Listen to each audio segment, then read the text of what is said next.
There is a daily newspaper printed in Africa in German, and it has been coming out since 1916. It is published in the Namibian capital, and it is the only German-language daily on the continent. Its readers are not expatriates on a posting. They were born there, so were their grandparents. Germany's African empire lasted about 30 years and ended in 1915. The language did not leave with it. There are tens of thousands of native German speakers in Namibia today, German medium schools, German radio, and a local dialect that has been quietly borrowing from Afrikaans for a century. And 1,000 miles away in South Africa there are villages doing the same thing with no colonial empire behind them at all. This is how that happened, what it costs to talk about honestly, and what the language actually sounds like now. Germany was late to European colonialism, because Germany was late to being a country. It only unified in 1871. By then Britain, France, Portugal, and the Netherlands had been running overseas territories for centuries. So when Germany did move, it moved fast and it took what was left. In 1883, a merchant from Bremen bought a stretch of coast in what is now southern Namibia. The next year, Bismarck declared the whole territory a German protectorate. Months later, the Berlin Conference sat down to carve up the rest of the continent. It ran from November 1884 to February 1885, and not one African was in the room. Over the following 30 years, Germany also took Cameroon, Togoland, and the block of East Africa that is now Tanzania, Rwanda, and Burundi. But the Southwest was the only one where Germany tried to build a settler colony, farms, towns, railways, families. That distinction is the reason German survives there and does not survive in the others.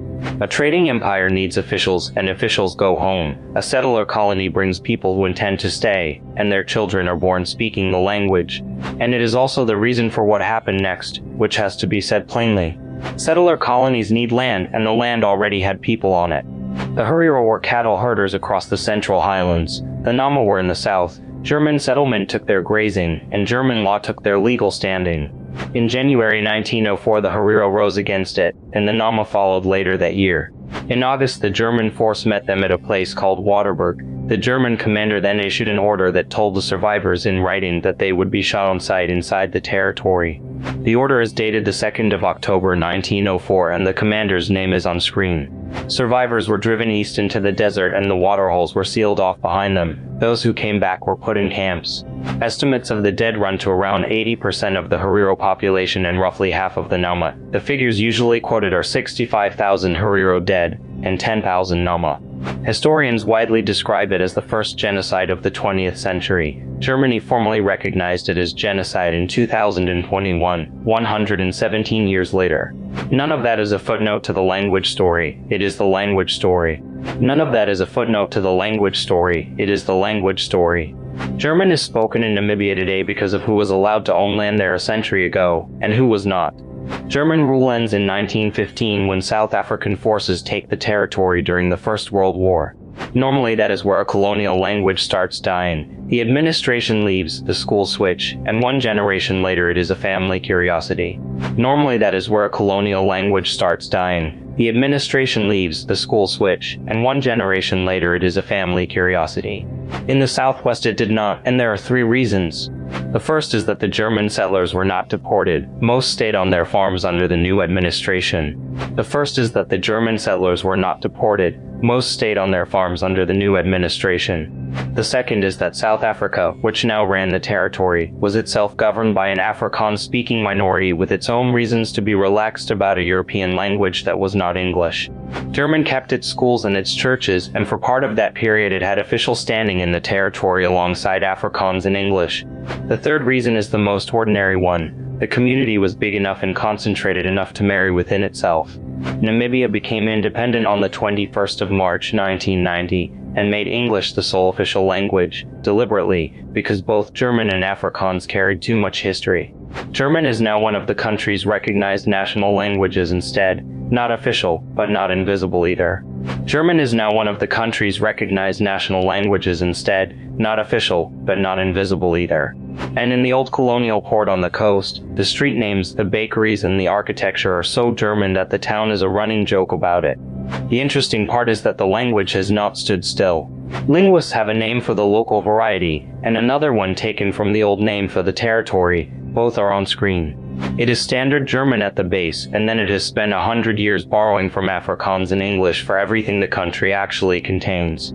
A dry riverbed that only runs after rain is not a German thing, so Namibian German borrowed the Afrikaans word for it. A pickup truck, a barbecue, and the all-purpose word for something good, all three came in the same way, and all three are on screen. Speakers switch mid-sentence without noticing, in a way that sounds broken to a German from Germany and completely normal in the capital. Germans visiting tend to react to it the way English speakers react to Scots. Half of it is charming and half of it feels like a mistake. Germans visiting tend to react to it the way English speakers react to Scots. Half of it is charming and half of it feels like a mistake. It is neither. It is what every transplanted language does when it has been somewhere long enough to need words for the place. There are researchers documenting it properly now, collecting recordings of how it is actually spoken rather than how the schools say it should be. Which is the difference between a dialect and an error, and it usually comes down to who is doing the writing up. Its name translates as kitchen German, and that is exactly what it says it is. It is a pidgin, simplified grammar, small vocabulary, built by Namibians who worked in German households and had to communicate with employers who would not learn their language. It is a pidgin, simplified grammar, small vocabulary, built by Namibians who worked in German households and had to communicate with employers who would not learn their language. No articles, almost no verb inflection, word order borrowed from the speaker's first languages. It is the only German-based pidgin known to have developed in Africa, and it is a direct product of a labor relationship, not a cultural exchange. Its speakers are elderly now, and there are very few left. It will almost certainly not outlive them. They are the same colonial history, producing two completely different outcomes, depending entirely on which side of the household you were standing on. Now for the part that is stranger because it has no empire behind it. Now for the part that is stranger because it has no empire behind it. There are German-speaking villages in South Africa that were never part of any German colony, because South Africa never was one. In 1849, a pastor on the heathland of Lower Saxony founded a mission society. The village it was named after is on screen. His idea was unusual. Rather than send trained clergy alone, he sent farmers and craftsmen with them, on the theory that a working settlement would do more than a preacher would. His idea was unusual. Rather than send trained clergy alone, he sent farmers and craftsmen with them, on the theory that a working settlement would do more than a preacher would. In what is now the province of KwaZulu-Natal there are 3 of them, and every name came straight off a map of Germany. And by 1889, German Lutheran settlers had laid out a village near Rustenburg in what was then the Transvaal. It is not a museum. It has a Lutheran congregation that is still largely German-speaking, and a German school that has been running since 1892. People there grew up speaking German at home, in a country with 12 official languages, and German is not one of them.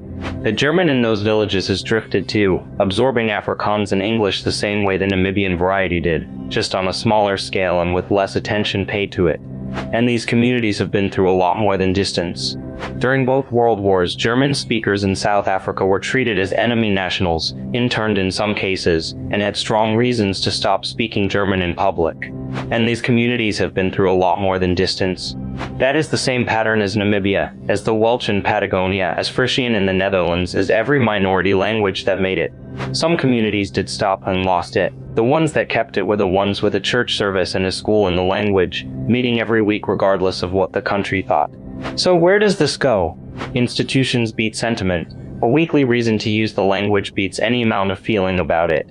So where does this go?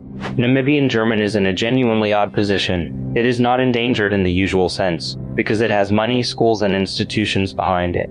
But it has a small speaker base, no state backing, and a younger generation that increasingly works and studies in English.